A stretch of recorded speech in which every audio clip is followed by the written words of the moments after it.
nous attendions pas à cette décision.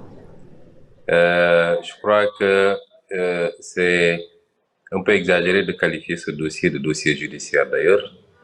Il y a une judiciarisation de dossiers politiques ou une politisation de dossiers judiciaires dans ce pays. Et ce dossier n'en fait pas exception. C'est un dossier strictement politique, un complot qui a été ourdi contre ma personne, un complot grossier d'ailleurs. Et c'est en cela que nous ne comprenons pas qu'un juge d'instruction, si on peut l'appeler comme ça, puisse renvoyer ce dossier en audience, en jugement.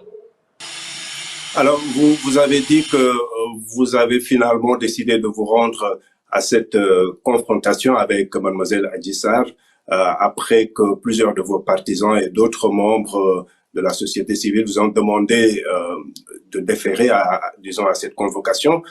La question qu'on se pose maintenant, irez-vous au procès si procès il y a? Non, je n'ai pas dit que des partisans et des membres de la société civile m'avaient demandé de me rendre à ce procès. J'ai dit que beaucoup de partisans, beaucoup de citoyens sénégalais disaient que je ne devais pas me rendre à cette convocation. J'ai voulu donner des gages de respect des institutions et je m'y suis rendu. Pour la suite, je crois qu'il est prématuré de vous dire ce que nous ferons.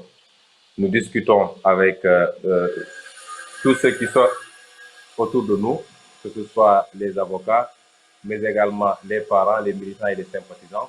Mais ce que je puis vous dire, c'est que nous considérons avoir suffisamment donné comme gage à l'institution judiciaire, mais que nous n'avons reçu en retour qu'une politisation d'un dossier avec un objectif très précis.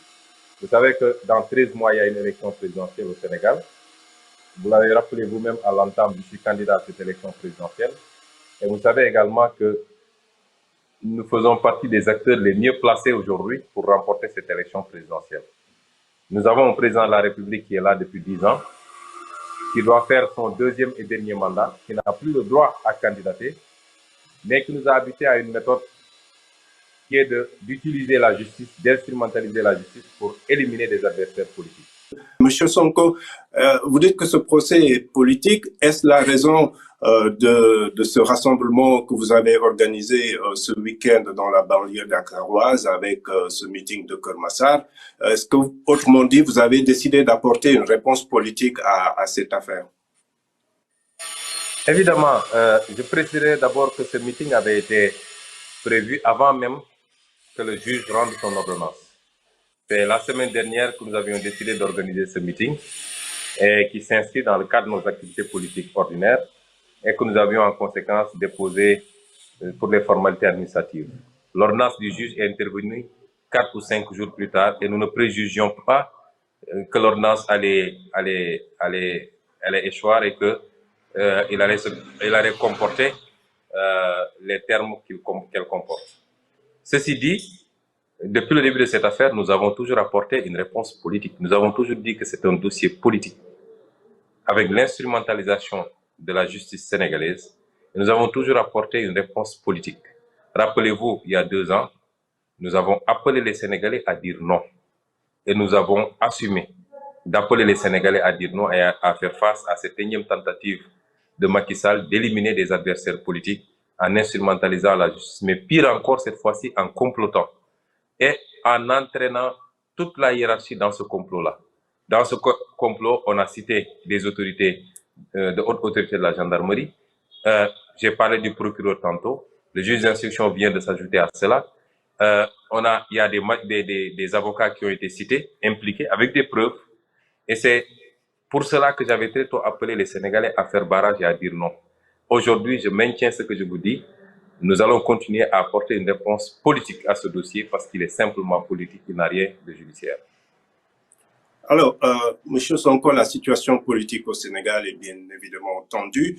À 1 an de la présidentielle, le Sénégal a connu par le passé des crises politiques qui ont quand même fini autour d'une table, avec souvent l'intervention de régulateurs sociaux comme les chefs religieux.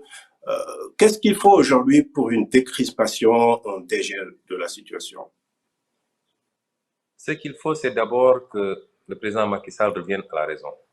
Ça, c'est le premier élément. Parce que si le Sénégal, par le passé, a pu régler ses problèmes par l'intermédiation de ce que nous appelons ici, les régulateurs sociaux, c'est parce qu'on avait des hommes d'État qui prenaient la hauteur. Le président Senghor avait une adversité que tout le monde connaissait avec Abdoulaye Wade, par exemple, mais il discutait avec Abdoulaye et il parvenait à trouver des solutions. Le président Abdou Diouf a eu des relations très heurtées avec Abdoulaye Wade, l'a même amené en prison à plusieurs reprises après les élections, après les manifestations et des morts d'hommes, mais a toujours trouvé le moyen de négocier, de discuter avec le président Abdoulaye Wade, au point même de l'admettre dans son gouvernement, si vous vous rappelez. Le président Abdoulaye Wade a eu des relations très heurtées avec son opposition, mais a toujours su prendre la hauteur. Et aucun de ces trois présidents n'a jamais empêché un candidat de pouvoir compétir. C'est avec Macky Sall pour la première fois qu'on a vu un président qui choisit ses adversaires, qui dit tel sera candidat, tel ne le sera pas. Et pour cela, c'est une stratégie qui a été bien élaborée. Il a fallu d'abord qu'il modifie le code électoral pour y inclure des clauses d'inéligibilité en cas de condamnation, pour ensuite fabriquer des dossiers et utiliser la justice pour condamner les candidats et ensuite invoquer ces clauses d'inéligibilité, ce qui est inacceptable. Il faut que le président Macky Sall revienne à la raison. Aujourd'hui, le Sénégal est à la croisée des chemins. Si vous lisez le dernier rapport du département d'État américain sur les droits humains au Sénégal, il y est carrément dit que les droits humains sont bafoués au Sénégal et que les morts, les jeunes qui ont été tués lors des manifestations de 2021, au moins les 10 ont été tués par les forces de Macky Sall. Ça, c'est clair. Et si vous lisez le dernier rapport également du rapporteur des Nations Unies sur les droits humains et de l'instance des Nations Unies qui s'occupe des détentions arbitraires et des exécutions extrajudiciaires, tous ces organes ont épinglé le Sénégal sous Macky Sall pour des exécutions extrajudiciaires, pour des emprisonnements injustifiés de leaders d'opposition et de la société civile, pour des interdictions de manifestation à tout moment. Donc, quand un président de la République se comporte de cette manière et ensuite qu'il fasse le tour des chancelleries et des organisations internationales pour dire que son opposition est une opposition violente, une opposition anti-républicaine, une opposition qui serait contre les intérêts occidentaux, toutes choses qui sont totalement fausses, et tout le monde le sait. Pour que des régulateurs sociaux maintenant puissent intervenir, il faut que ce président-là revienne à la raison d'abord. C'est extrêmement important. Nous sommes pour la paix. Nous sommes des hommes de paix. Et la preuve, nous sommes régulièrement agressés. Aujourd'hui, on a plus de 20 jeunes qui sont arrêtés de manière arbitraire. On a eu plus de 20 personnes qui ont été assassinées depuis 3 ans. Mais jusqu'à présent, on garde le calme. Et Dieu sait que nous avons suffisamment de popularité pour appeler à faire face à Macky Sall. Qu'attendez-vous aujourd'hui de cette communauté internationale dans le cadre de cette crise? Vous pensez qu'elle s'intéresse assez à ce qui se passe au Sénégal? Je n'en sais pas grand-chose pour dire vrai, mais je pense que nous sommes dans un monde très ouvert. Et la communauté internationale doit s'intéresser à ce qui se passe au Sénégal et en Afrique de manière générale, mais de manière équilibrée. Elle doit écouter toutes les parties. Ce que l'opposition sénégalaise déplore, c'est que nous n'avons pas souvent de contact avec cette communauté internationale. C'est comme si nous étions de pestiférés. Elles écoutent exclusivement la version du régime de Macky Sall. Elle s'entretient avec le régime de Macky Sall. Elle rencontre le régime de Macky Sall. Mais vous ne pouvez pas avoir une situation comme celle du Sénégal où aujourd'hui l'opposition est majoritaire. Rappelez-vous que lors des dernières élections, le Macky Sall et sa coalition n'ont eu que 46% des voix. Et l'opposition en a eu 54%. Donc quand une opposition est majoritaire dans un pays, je crois qu'elle mérite un peu plus d'écoute et de considération de la part de cette communauté internationale. Alors, justement, pour rester un peu dans ce cadre, sur le plan régional, la situation régionale est assez difficile, notamment sur le plan sécuritaire. Je sais que vous êtes assez critique à l'égard de l'organisation régionale CEDEAO. Vous pensez que la CEDEAO peut aussi jouer un rôle au Sénégal? J'en doute fort. J'en doute fort parce que la CEDEAO me semble être devenue un syndicat de chefs d'amis, une histoire de copains-copains, et ne s'attaque pas aux vraies questions.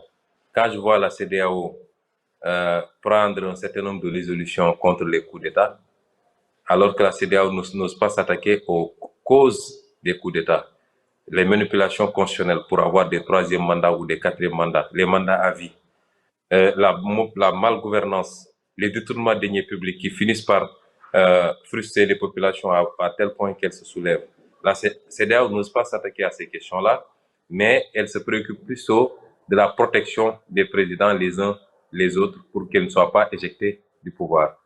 La CEDEAO n'intervient pas suffisamment dans le processus électoral. Elle fait semblant de venir superviser des élections. Moi, il y a 4 ans, lors des élections présidentielles, j'avais tout bonnement refusé de recevoir la CEDEAO parce que je considérais qu'elle vient souvent pour valider simplement les hold-up électoraux qu'on connaît dans nos pays.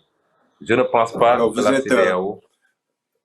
Vous êtes candidat à la présidentielle. Si vous remportez les prochaines élections, quelle sera un peu votre relation avec cette CEDEAO, qui a quand même un organisme de, disons, d'intégration? Oui, si je dis ça, tout ce qui se fait dans la CEDEAO n'est pas mauvais.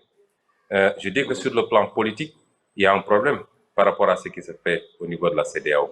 Et si j'étais président du Sénégal, le Sénégal est membre à part entière de la CEDEAO, nous continuerons à l'être, mais en exposant nos visions, notre vision. C'est pas parce qu'on critique une institution qu'on en sort, mais on se battra pour dire que nous ne sommes pas d'accord avec telle ou telle chose. La preuve, au sein de la CEDEAO, il y a des présidents qui, le président nigérien par exemple, M. Bazoum, continue à dire ouvertement son opposition aux manipulations constitutionnelles au 3e mandat. Pourtant, la CEDEAO l'espère souvent, mais il est membre de la CEDEAO. Donc, il y a beaucoup de bonnes choses qui se font et qu'il faut continuer à faire sur le plan économique. Par exemple, la CEDEAO doit accélérer même le processus d'intégration, aussi bien au niveau du marché, au niveau de la création d'une monnaie souveraine, mais également au niveau d'un certain nombre de politiques communes au niveau sur le plan international. Par exemple, que la CEDEAO ait refusé de signer l'accord de partenariat économique qui aurait été un désastre pour nos pays parce que nous ne sommes pas encore préparés, nous ne pouvons pas compétir à armes égales avec une zone comme l'Union européenne pour signer un accord de partenariat économique. Donc il y a de bonnes choses, il y a d'autres qui le sont moins. Et si nous étions présidents du Sénégal, c'est de venir continuer à travailler pour améliorer les bonnes choses, mais se battre aussi pour apporter des changements sur les autres considérations. Et vous m'avez tendu la perche, M. Ousmane Sonko, pour ma dernière question. La question monétaire, le Sénégal et le CFA, le Sénégal devrait rester dans la zone CFA si vous étiez élu? C'est l'idéal. Le Sénégal doit rester dans une zone monétaire qui épouse nos options en matière d'intégration. Et ça veut dire que ça doit aller au-delà de l'UEMOA. Ça doit couvrir la CEDEAO, ce qui nous permettait de nous projeter sur une zone beaucoup plus importante. La CEDEAO, c'est 6 millions et quelques de kilomètres carrés, sensiblement la taille, un peu moins de la taille de la Chine et des États-Unis, mais c'est déjà quelque chose d'important. Ce serait immédiatement plus de 400 millions d'habitants, donc un marché que nous aurons, et avec toutes sortes de potentiel économique en termes de ressources naturelles et autres. Si aujourd'hui on réussissait le pari de la bonne gouvernance dans tous les pays, évidemment, on ne peut pas se lever et aller vers une convergence parfaite. Des critères de convergence ont été élaborés sur l'inflation, sur la croissance, sur les ratios de recouvrement fiscal, ainsi de suite. Il y a des critères de convergence que malheureusement les États ne sont pas en train de respecter. Et tant qu'on n'aura pas un certain niveau d'harmonisation sur ces considérations, il sera difficile de sauter le pas parce que ça va être dangereux pour nous tous. Mais c'est pourquoi je vous dis que c'est un idéal vers lequel il faut tendre et avoir cette monnaie. Mais si c'est pas le cas, le rôle de la France dans tout cela. Oui, j'y viens. Je dis que si c'est pas ça, il va falloir examiner d'autres possibilités qui vont de regroupement beaucoup plus harmonieux entre des pays qui ont un certain nombre d'éléments en commun et qui acceptent de faire les efforts qu'il faut, avoir des regroupements un peu plus petits et aller progressivement. Vous savez, les États-Unis d'Amérique ne se sont pas construits en un jour. Les 2 premiers pays qui ont signé la charte de l'Union, il a fallu presque plus de 100 ans plus tard pour que le dernier pays, si je ne m'abuse, c'est Hawaï ou un autre pays, puisse signer. L'intégration peut se faire progressivement également. On n'est pas tenu de le faire d'un seul coup si certains pays ne sont pas prêts. Je donne un exemple de la CEDEAO. À lui seul, il doit peser peut-être plus de 60% ou peut-être 80% même. Mais le Nigeria est très en retard sur des ratios comme la maîtrise de l'inflation, sur beaucoup d'autres éléments. Si on s'engouffrait dans une monnaie unique sans que ces questions-là soient au préalable réglées, ça peut être un désastre pour nous. Et c'est pourquoi je dis, ça c'est l'idéal, il faut tendre vers ça. Si ce n'est pas le cas, travaillons à des hypothèses de rassemblement beaucoup plus petits et aller progressivement. Chaque pays qui travaillerait et qui serait prêt pourrait simplement déposer sa demande d'adhésion qui fera l'objet d'un examen et sera validée en conséquence. Si ce n'est pas possible, maintenant, chaque pays individuellement appréciera par rapport à ses intérêts et par rapport à ce qu'il fait. Parce qu'aller dans un cadre communautaire, c'est important pour construire une puissance. Mais ce n'est pas forcément dans un cadre communautaire qu'on peut se développer. Vous avez de très petits pays qui ne sont pas dans des cadres communautaires et qui sont aujourd'hui extrêmement développés. Donc, il ne faut pas qu'on confonde les deux. Après, pour moi, la monnaie, c'est une question de souveraineté. Nous devons avoir notre monnaie. Mais est-ce que vous pensez, M. Dia, on est indépendant depuis 60 ans. On dit qu'on peut développer, qu'on peut élaborer nous-mêmes notre politique en matière de santé, en matière d'éducation, en matière d'agriculture, en matière de ceci et cela. Mais que nous sommes incompétents ou immatures pour gérer notre monnaie. Et nous l'acceptons. La monnaie est une question de souveraineté. Nous devons de manière autonome nous approprier notre monnaie, avoir nos propres institutions, la garantir par nous-mêmes et y exclure toute entité qui ne fait pas partie, soit si c'est des monnaies nationales de nos pays ou si c'est des monnaies communautaires de la communauté. Ça, c'est impératif.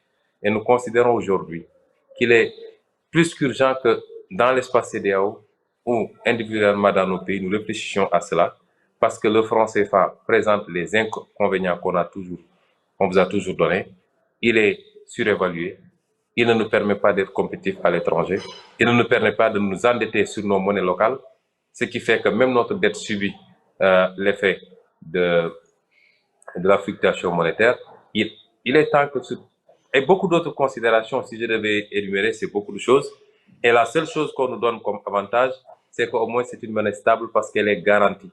Mais elle est garantie comment? C'est nous qui déposons nos réserves au niveau du Trésor de France pour que cette réserve-là, nos réserves en devises, pour que ces devises-là garantissent notre monnaie. Dès que cette réserve baisse, on nous dit attention, revoyez vos réserves, sinon on dévalue.